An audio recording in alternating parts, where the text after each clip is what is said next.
After many years, we crossed paths again. I was holding my son, and he was with his girlfriend. When someone mentioned his ex, he scoffed.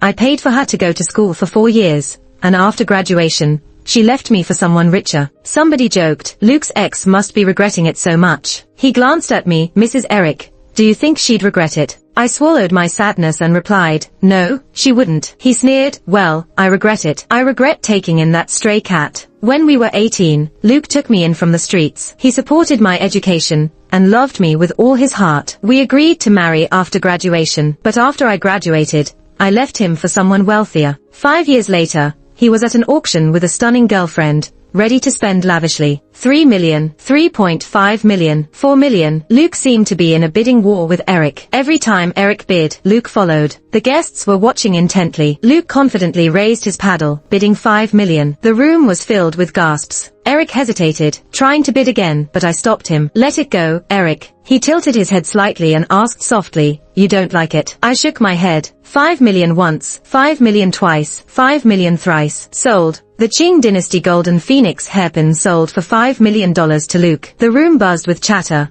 claiming the president of W Group spent a fortune out of love. Back then, when we were together and struggling financially, he bought me a magnolia hairpin for $500. It was too expensive. He worked so hard to earn money. I cried and asked him to return it. He just ruffled my hair and said, I'll get you something more expensive in the future. At least 5 million worth for my Linda. Now, he truly spent 5 million on a hairpin. But things have changed. After the auction, people gathered around Luke. Some tried to get close, and others wanted to take photos with his girlfriend. His girlfriend was famous, the up-and-coming star Wendy. As I held Tim's hand and walked alongside Eric, we ran into Luke. Wearing a high-end suit, he looked dignified and distant, a look I'd never seen before. His girlfriend, beaming, was dazzling by his side. Thanks for letting it go for today, Eric. Luke stopped to greet Eric, but his gaze lingered on me. Back then, when he looked at me, his eyes had a unique tenderness. Now, they were cold and unfamiliar. Our eyes met briefly. My heart gave a little jump, and I tightened my grip on Tim's hand. Luke is just being polite. The highest bid wins. Eric responded with a warm smile and shook Luke's hand. This is my wife, Linda, and this is our son, Eric. Luke's eyes flickered and finally fell on my hand holding Tim's. He paused and then chuckled mysteriously. Eric, you're lucky. Eric smiled, not as lucky as Luke. Wendy's even prettier in person than on camera. Wendy blushed, showing a joyful smile, and hugged Luke's arm even tighter. Eric joked, Luke's lavish spending to make his beauty smile will surely be a great story. Everyone nodded, admiring the handsome couple. But Luke's assistant suddenly laughed inappropriately. What do you call this? Luke's devotion to his ex-girlfriend was something else. After years apart, I almost didn't recognize Charles, the once wild-haired, red-headed man. Now in a suit with neat black hair, he looked like a business elite. He glanced at me, openly mocking. It's a shame some people are blind to greatness. People started whispering. Who knew Luke had an ex-girlfriend? Luke shook his head and laughed lightly. No need to mention her. His cold gaze seemed to hold a hint of sarcasm. Paid for her schooling for 4 years, and after graduation, she left me for someone with money. Beside him, Wendy teased, Charles, why didn't you tell me about this? The girl who made Luke so love-struck must have been beautiful, right? Charles sneered, his mocking gaze on me, his voice playful. You know, Linda looks a lot like my former sister-in-law. He emphasized the former with disdain. Wouldn't she regret it if she knew how successful my brother is now? I lowered my eyes, avoiding his gaze, but Charles kept pushing. Is Linda a stepmother? They say stepmothers have it tough, but she seems at ease. Everyone turned to look at me, and there were whispered speculations. I felt increasingly embarrassed, my head lowering as much as possible. Embarrassed to the extreme. Tim suddenly broke free, and bit Charles's arm. Charles winced and frowned, but couldn't retaliate. Eric stepped up to pull Tim away. Sorry, Tim is a bit rebellious. He picked Tim up, polite but distant. I don't think I've wronged Luke. Why is his assistant mocking and embarrassing my husband publicly? Luke frowned, adjusting his tie, his gaze landing on me again. Sorry, maybe Mrs. Eric resembles my ex-girlfriend too much. He turned and instructed Charles. Charles apologized to Eric's wife. Charles, hands in pockets, barely lifted his eyes. Apologies, Mrs. Linda. hope you don't mind. His lazy tone was not genuine. It was mocking, coming from us street punks. You know, we lack culture and class. Charles's words felt like a needle piercing my heart, a dull pain. 5 years ago, I told Luke, you're just a poor, uncouth punk. You don't deserve me. Now, he's emerged as a rising industry star with a flourishing career and a beauty at his side. Like a resounding slap in my face, my hand clenched tightly under my sleeve, trembling slightly. Just when I was feeling utterly uncomfortable, Tim ran over and held my hand. Mom, bathroom. Okay, Mommy will take you. I took Tim's hand and left, escaping the scene. Leaning against the wall outside the restroom, I exhaled wearily, my whole body shaking. Luke.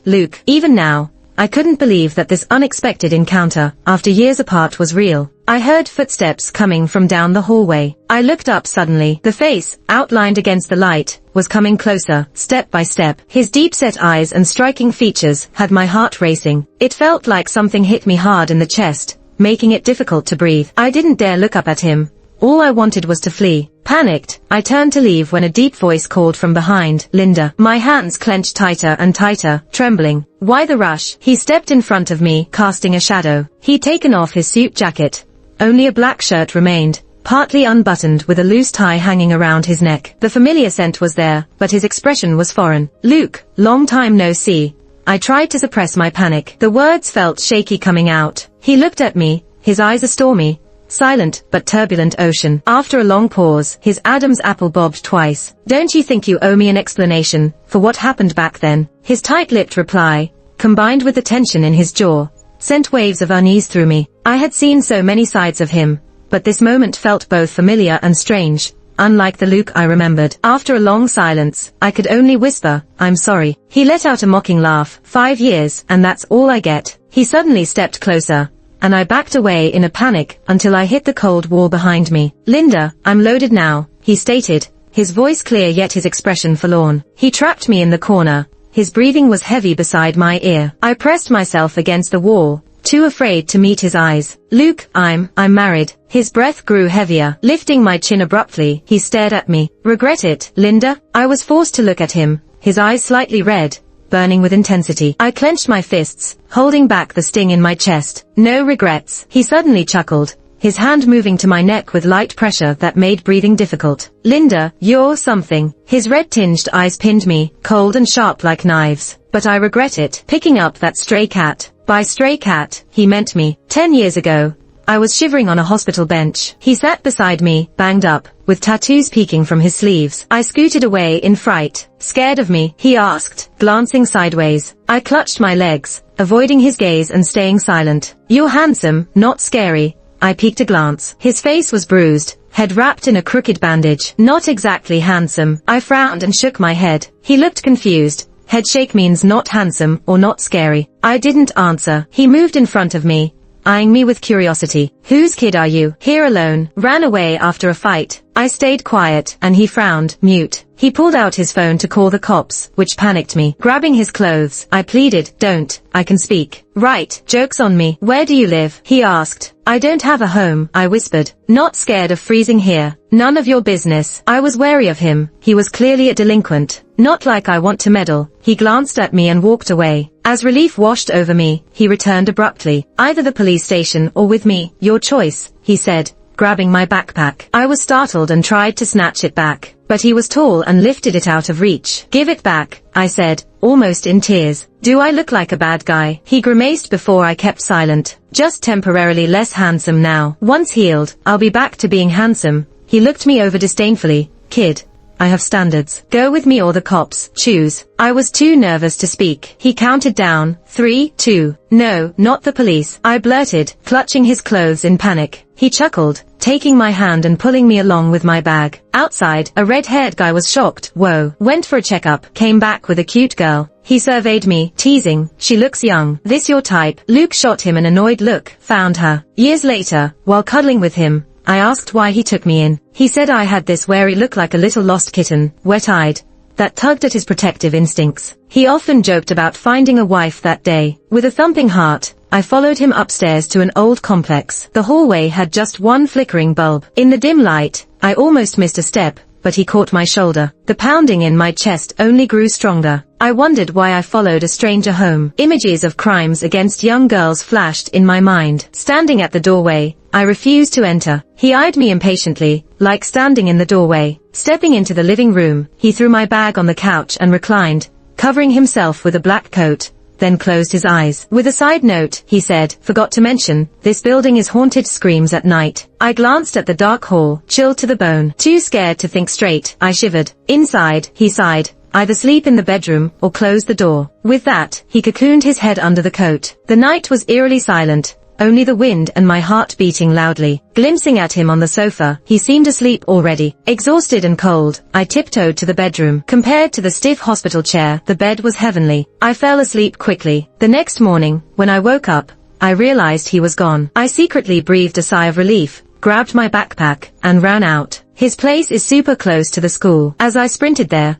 I noticed my backpack's zipper was wide open, and just like that, my Chinese textbook was missing. I retraced my steps, but had no luck finding it. My last hope was it might still be on that couch from yesterday, but thinking about how scary he looked, I didn't dare go back. We're not really from the same world anyways, so it seemed like our paths wouldn't cross again. A few days later, someone stood at the back of the classroom calling my name. I turned my head and saw a guy leaning casually against the doorway. He was in a black puffer jacket, with his hands in his pockets. Tall, narrow-eyed, with thin lips, he looked laid back, but carried a wild streak. I thought I had the wrong person. I didn't know him, so I glanced back and turned away. Hey Luke, what brings you here? One of the guys in my class asked. Looking for someone. Linda, he replied impatiently. He called my name again. His voice was familiar, but not the face. Linda, Luke's looking for you. A boy called out loudly, and suddenly, the whole class was looking at me. With everyone watching, I slowly walked up to him. Hi, did you need something from me? I asked nervously. He huffed, placed a book on my head, and then walked off. Dazed, I took the book and realized it was my textbook. So it was him all along. He looked so different from that bruised-up appearance the other day. In this light,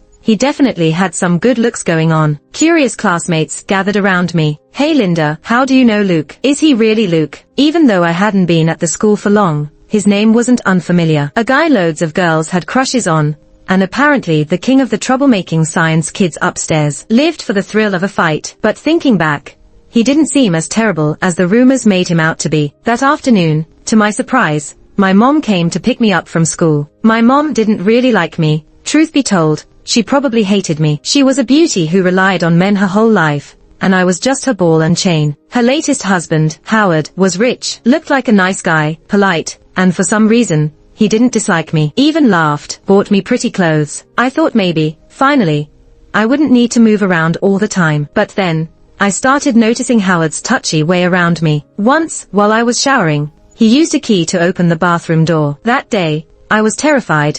I had nowhere to go. Ended up wandering in a hospital corridor. That was the day I ran into Luke. Mom, is Uncle Eric still on a business trip? I asked cautiously. He just got back. Thought I'd pick you up, and we could all have dinner together. I don't want to go. Let me out of the car. Fear flooded over me. What are you acting up for? Eric just had a little too much to drink that day and accidentally walked in. Not a big deal. My mom glared at me, annoyed. Linda, I've worked hard to snag a wealthy man.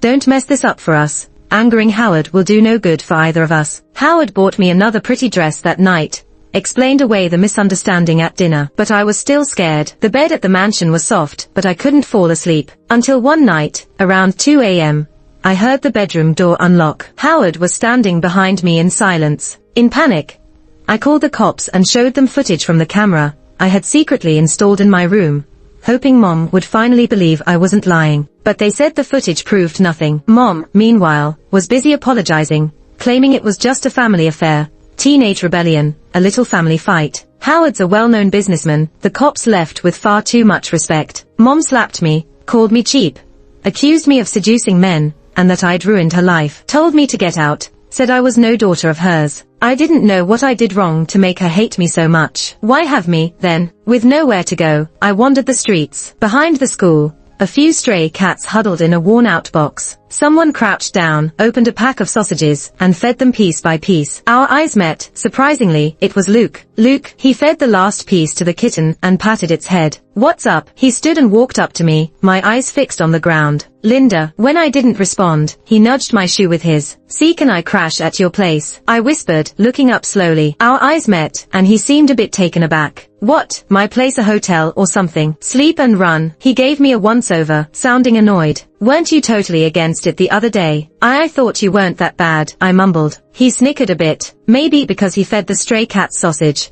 I figured underneath that tough look, he might actually be soft-hearted. My mom kicked me out. Could you, let me stay with you for a while? Why should I? He countered. I'll cook, clean, and do laundry for you. Plus, I don't eat much. I pleaded with him, hoping he'd be kind enough to help me out. Staying alone freaked me out, and I didn't have enough money to make it work. He ground his teeth a bit, obviously irritated, turned and walked off. But just as I was about to give up, he glanced back at me, frowning, and said, well, you coming? When he saw the charcoal-like pancakes I made, he cracked a walnut, and seemed to regret his decision. Linda, this is your idea of cooking. You trying to kill me here? This is what you call taking care of me? He interrogated, pretty fired up. I'll learn, I promise, I said quietly. He just huffed, and went to make us some ramen. Though he was annoyed, he later brought a folding bed for the room. He even hung a curtain between our two beds. Those nights, I finally felt free from fear and could sleep peacefully. The sound of his breathing from the other side of the curtain somehow gave me comfort. I spent a lot of time studying for the college entrance exams, while he often played video games in the living room, with a cig hanging from his lips. It was like there was an invisible line between our worlds. But over time,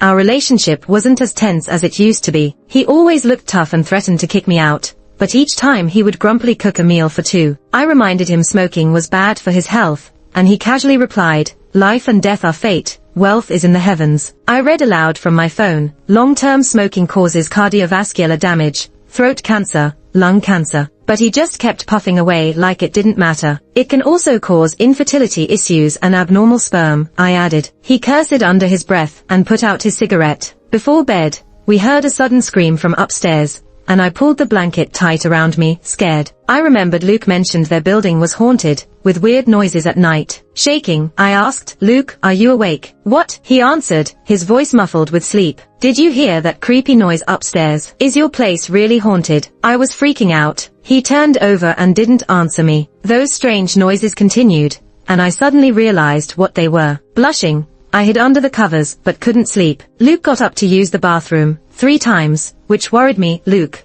are you feeling okay? Should I take you to the hospital? He gritted his teeth. No need. You should stop smoking. It's really bad for you. I tried to be kind. He snapped back angrily. Linda, if you don't sleep, I'll toss you out. He was always grumpy, but I knew he wouldn't kick me out. That night, for some reason, neither of us could sleep. Separated by that curtain, we talked a lot. I asked him why he lived alone, and he said his parents divorced when he was a kid. His dad died in a truck accident 2 years ago, leaving only him. He asked why I cried that day, and why I had a slap mark on my face. I told him my mom found a stepdad, and they didn't like me. She abandoned me. I was too ashamed to tell him about the stepdad, feeling it was disgraceful, because I was young. He said, if they don't want you, I'll take you in. After all, you're easy to take care of and don't eat much. I asked, Luke, are you going to college? I knew he didn't do well in school, and even if he applied, he'd just get into an average school. He said he wasn't cut out for studying, just wanted to save up and get married after graduating. I was silent for a long time and said, Luke, I want to go to school far away. I don't like this place. I feared running into Howard again one day. He was quiet for a long time before agreeing, that's great. Finally no one to bug me. I thought, maybe our story will end after the college entrance exams. He was like a light to me, but I couldn't hold on to him. I, like a stray cat, was destined to wander alone. But stories never turn out like you expect. I didn't see the ending coming, or that one day, he'd grab my throat with red-rimmed eyes, asking if I regretted it. I forced back tears, said no, but he admitted he regretted it. He stared at me intensely, as if trying to consume me. It wasn't until Tim punched and kicked him, yelling, let my mom go, bad guy, that he weakly released me. He stared, saying, Linda, it's not over between us. I didn't think much of his words until 3 days later, when a large shipment from Eric's company got seized at a port. They cited smuggling and inspected everything, burning through fines with the delivery date looming. but they wouldn't release the goods. I went to Luke's company, the tallest office building in the city, with a blazing W Group logo glinting in the sun. The secretary told me politely yet distantly that Luke was too busy to see me. No problem, I'll wait until he's free. I waited a whole 5 hours in the lounge before his girlfriend, Wendy, came out of his office, beaming as she took his arm. I swallowed my pride, lowering myself. Luke, do you have time now? He casually glanced at his watch, chuckled. Only 5 hours, Linda. Have you tried waiting 5 years for someone? I forced down the shame, my voice humble to the extreme. Luke, it was all my fault back then, but Eric is innocent. Please, show mercy to him. Shaking his head, he smirked sarcastically. Innocent? You're Mrs. Linda now. Isn't Eric your husband? Luke, what do you want? Anything I can do. Barely containing my embarrassment, I asked him. He smirked with a mysterious look. What if I want you to divorce? His gaze was penetrating, as if he could see right through me. Seeing my silent struggle, he scoffed, about to walk away. Luke, I quickly stopped him. I can divorce. Eric and I were never really husband and wife. He helped me a lot over the years. I don't want to cause him trouble. Luke's eyes flickered with emotions I couldn't decipher. Remember Garden Street 52, Linda? Meet me there tonight. Garden Street 52, the address of the house he planned for our wedding. Walking down the familiar road made my heart ache. The door code was my birthday. Inside, the 85 SQM apartment had transformed from a shabby shell into a cozy home. Standing there, memories of our conversations replayed like a movie in my mind. Luke, I like the simple modern Nordic style. Let's fill the balcony with flowers. I want a big bookshelf here. A photo wall here. How about a rocking chair here? He had held me tight, agreeing enthusiastically, saying we'd get a bigger house someday. Now, standing in this place, our dream home had become a reality. Bookshelf, flowers, rocking chair, cozy decor. The photo wall behind the sofa had our photos, from ages 18 to 22. I touched each photo, uncontrollably sobbing. The flood of memories from those years overwhelmed me. On the day the college exams ended, I had a rare drink, finishing a beer. Face red, feeling hot. We sat by that river near school, watching the sunset and a sky full of colors. I, feeling dizzy and braver, asked, Luke, Charles said you sing really well.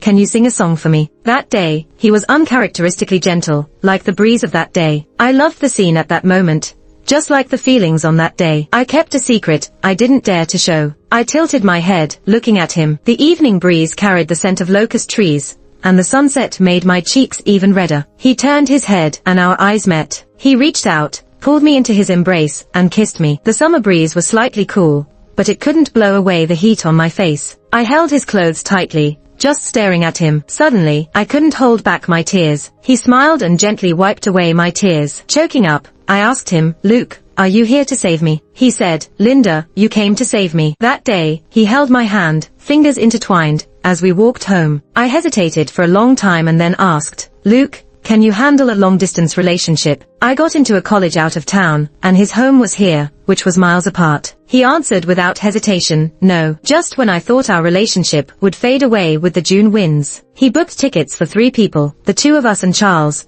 the little redhead who was always with him. Linda, I kinda like your college town. The air is nice, and it's by the sea. Anyway, I'm just tagging along with my brother. At that moment, a swirl of emotions hit me, and I couldn't help but cry again as I looked at him. I was always the one people didn't want, never felt a father's love, and never knew a mother's care. I grew up hiding in my shell, and never thought someone would go all out for me. Luke, I'm not worth it for you. He patted my head and said, if I say you are, then you are. Charles watched the whole scene with interest and said, Linda, you can't waste my brother's romantic heart. Then he thought for a while and found a pen and paper. No way. You have to write a guarantee letter. You'll marry my brother after graduation. In case you see the outside world and dump him, my brother won't end up on the losing side. Under his coercion, I wrote the letter. He even threatened that if I ever married someone else, he'd print 1,000 copies and scatter them at my wedding. Before I went to college, I called my mom. I told her I got into a good school,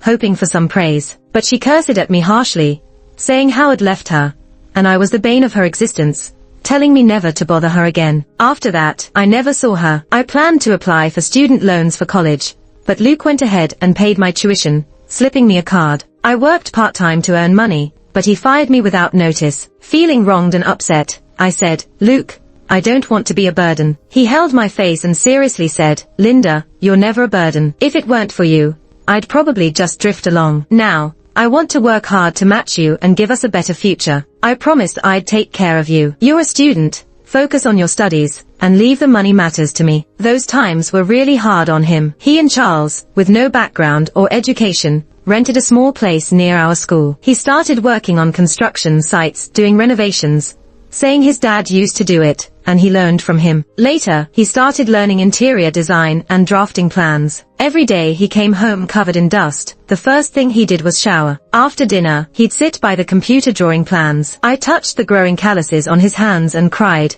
heart aching, "Luke, I don't want to see you this tired." He mischievously picked me up and threw me onto the bed, as if he had endless energy every day. I leaned softly in his arms when he took a box from the nightstand. Inside was a magnolia hairpin, the one I couldn't bring myself to buy while shopping. $500. It was really pricey. "Luke, I actually don't like it that much. You should return it. It's too expensive." He casually ruffled my hair, saying, "It's not expensive at all. When I have money, I'll spend 500 million on my Linda." He said I looked stunning wearing a cheongsam with my hair up. I'd hold his hand, boldly introducing him to my classmates, telling them he was my boyfriend. Despite the gossip and whispers, I never cared about those looks and idle words. He asked, "Do I embarrass you?" I countered, "Definitely not. None of their boyfriends are as good looking as mine." A degree doesn't define ability. Never underestimate a young man for his poverty. I never thought less of him. He didn't attend college, but put one through it, and that's something to be proud of. He hugged me,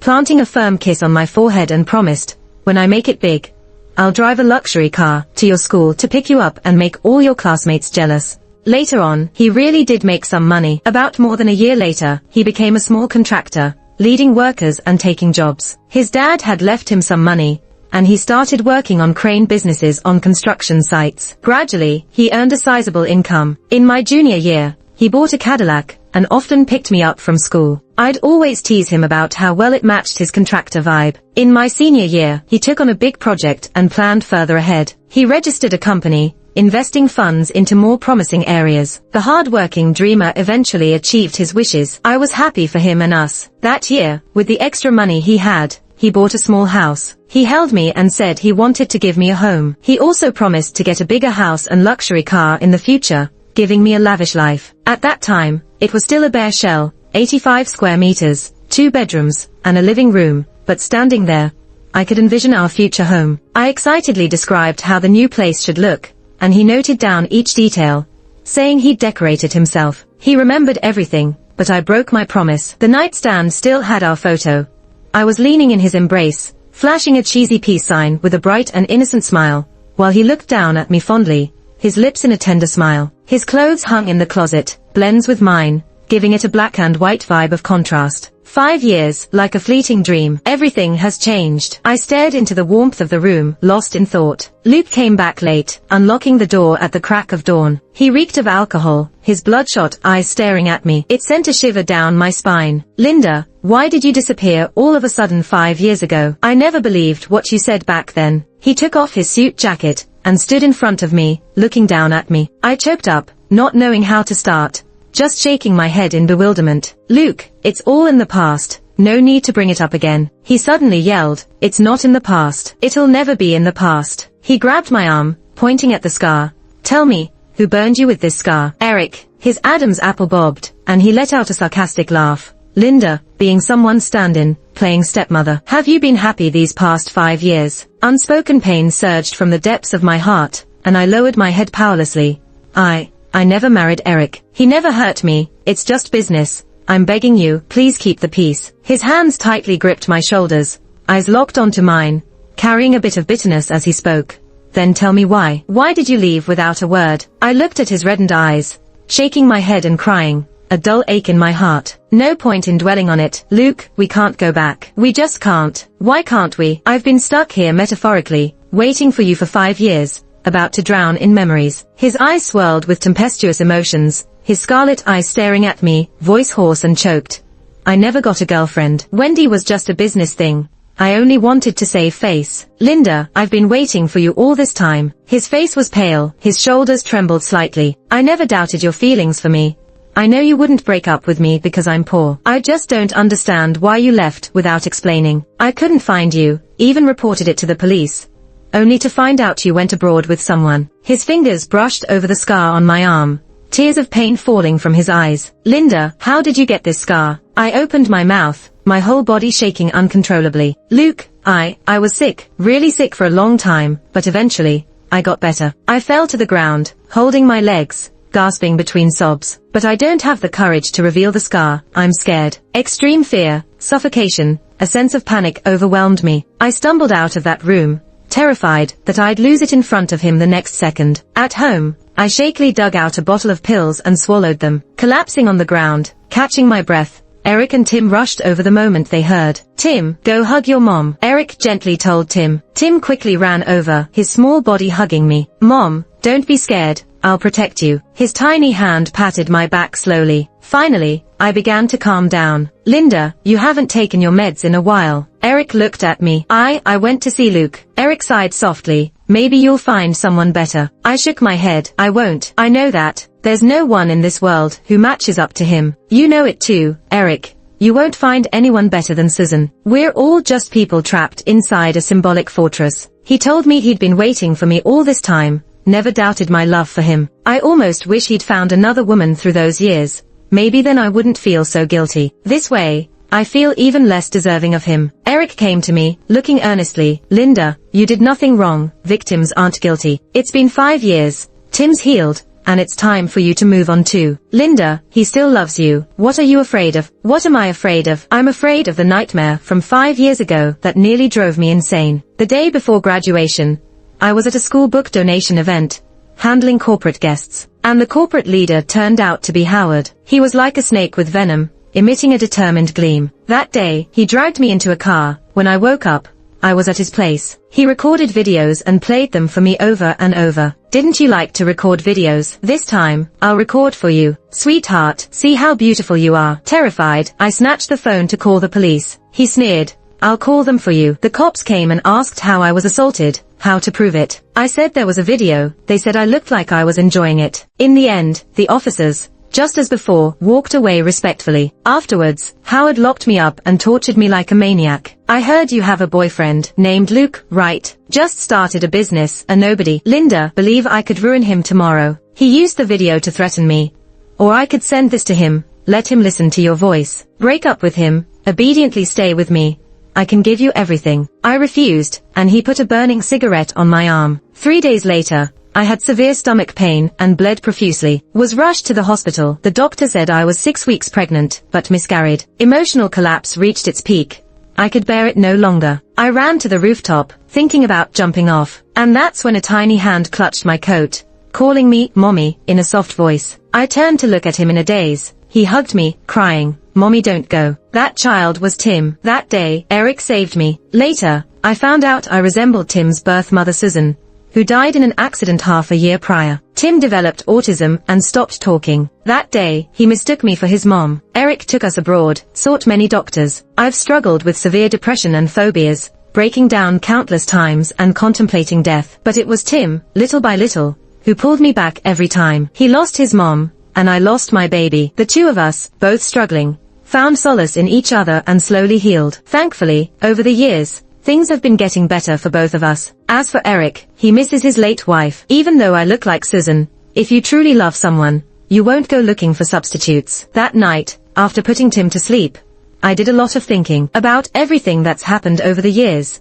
including that nightmare from 5 years ago. In his sleep, Tim suddenly reached out and grabbed my finger. Not asleep yet, I whispered. He blinked at me. Later, I figured out you aren't my biological mom, and you don't love my dad, but you're the best person in the world. I want you to stay my mom always and not let bad guys bully you. Mom, I've grown up, and I'm brave enough to protect you now, too. I couldn't help but get a bit teary, patting his hair. Tim, thank you. Mom needs to be braver too. The next day, I went to see Eric. I needed his help. There's a business dinner this week, and Howard's name is on the guest list. Eric and I attended together and ran into him. Despite mentally preparing countless times, I couldn't help but shake all over seeing that face from a nightmare. His cold eyes swept over me. Eric's wife is truly stunning. Before long, he cornered me in a deserted spot, like a hunter with no escape. After all this running, you finally showed up. Howard, I won't fear you anymore, I replied with gritted teeth. You think Eric can protect you? He sneered. I still have some of our memories. I don't mind sharing them with him. He moved closer, like a snake. No, I trembled, fighting the terror. That's right, be good, he said, letting his icy fingers glide over my cheek. Come find me here in a bit, and we'll catch up. He stuffed a key card into my pocket. Standing outside the door with the card, a tidal wave of boundless fear and suffocation hit me. I gripped my wrist tightly, telling myself, Linda, you have to get through this. Shaking, I took out my phone and dialed a number embedded in my memory. Luke, I'm sorry. It's not that I ever thought you weren't good enough for me. It's that I'm not good enough for you. The day before graduation, my stepfather kidnapped me, assaulted me, and filmed it. And we lost our baby. I felt too dirty, too scared he'd send that video to you or our classmates. Scared it would ruin everything you worked for those 4 years. I got sick, screamed like a lunatic, broke down, and tried to end it all. I hid for 5 years, never having the courage to tell you. I'm sorry. I hung up, texted Eric, call the police. I slipped my phone partly into my bag and unlocked the door. Howard, didn't you want to catch up? This time, I wasn't afraid and met his gaze directly. You should remember you groped me more than once when I was 18. No, I wasn't even 18 yet. At 22, you drugged, raped, and illegally detained me, causing severe mental illness. These are crimes, you know that. His cold eyes and sinister laugh were like a devil's as he asked, so what? You think a video counts as evidence? Why didn't the police act back then? They took my money, of course they'd listen to me. His hand crawled up my wrist,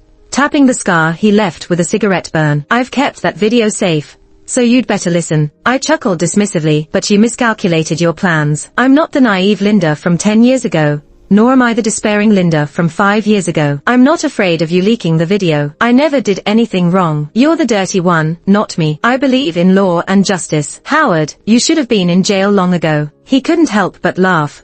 So you grew some guts over 5 years. Forgotten, huh? I regret not finishing you 10 years ago. Now what kind of tricks have you got? Another video. His mocking smile made my blood boil. Yeah, my phone's recording, I said coldly. He sneered, reaching for my phone. You haven't learned much over the years, huh? We'll make more videos later. I calmly replied, I did learn a bit. It's not a recording, it's a live stream. I even bought views, just for you. Famous businessman Howard. Consider it a gift. Also, the police are on their way. This time, I wasn't backing down. Young, I once thought that video hung over me like a mirror, a constant reminder of my shame. But I finally understood. I'm the victim here. I'm not wrong. I will turn the pain I've suffered into a weapon against the darkness, fearlessly. When the police busted in, Luke was with them. He furiously kicked Howard to the ground, punching him hard. Mr. Luke, calm down. The law will take care of him. Even a few officers couldn't hold him back. Finally, they turned to me. Miss Linda, could you calm him down? All energy seemed to drain from me,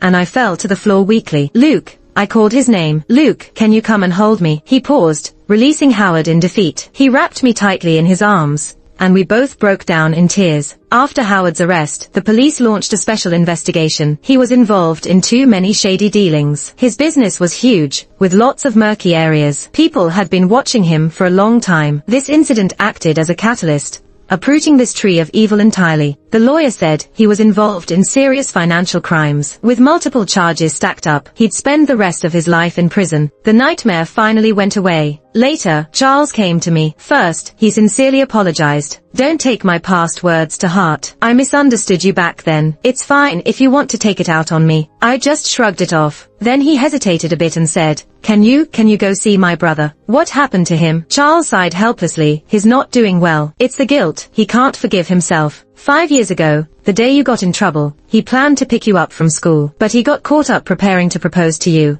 so he didn't make it. He was actually planning to pop the question on your graduation day. He's been asking himself ever since, if he hadn't picked you up that day, if that's why you got upset and broke it off. I was stunned. He was going to propose. We were so close to happiness, just one step away. He did nothing wrong, I muttered. Charles's gaze shifted. You didn't do anything wrong either. Everyone's behind you. You've been so brave. He loves you so much. Why would he care about all that? And anyway, it's not your shame to bear. He only hurts because of the pain you've suffered and hates himself for not protecting you. Then Charles pulled out a paper from his pocket and handed it to me. Isn't it time to keep your promise? I realized it was the promise note Charles forced me to write back then.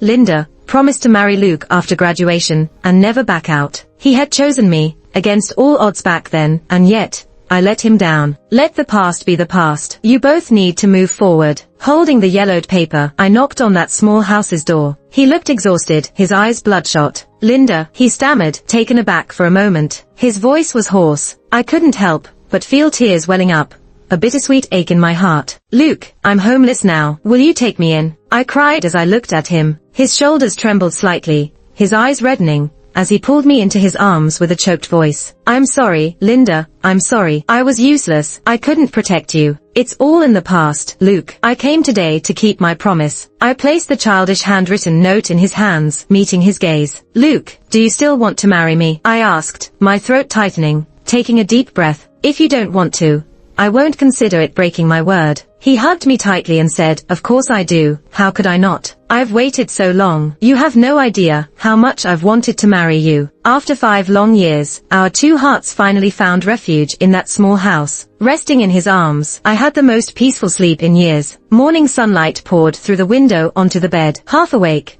I got up to find someone already busy in the kitchen, heavenly scents wafting through the air. For a moment, it felt like I had gone back to those days long past. The wardrobe now had some new clothes he'd picked out for me. I chose an emerald chapeau, gently twisting my long hair into a bun. He came up behind me at some point and embraced me. He adorned my hair with the phoenix hairpin from the auction. Luke, it's too expensive, too flashy. I couldn't help but tease. He gently kissed my forehead. You look beautiful. I'll always keep my promises to you. He took me to his company, where there was a media interview that day. His fingers intertwined with mine, leading me in front of the cameras. I reminded him, Luke, I'm pretty famous now. Maybe you shouldn't. Before I could finish, he smiled into the camera. This is my wife, Linda, he said when I had introduced him confidently to my classmates. Ignoring all the eyes and whispers, he secretly vowed he'd one day hold my hand and tell the world, this is the one I love. That day, the evening breeze was gentle and the sunset was stunning, as he held my hand while walking down the street at dusk. I always thought that after the sunsets, time would wash away everything, making the past irretrievable. Until now, I finally understood. True, the sea is vast, but time will never change my love for you.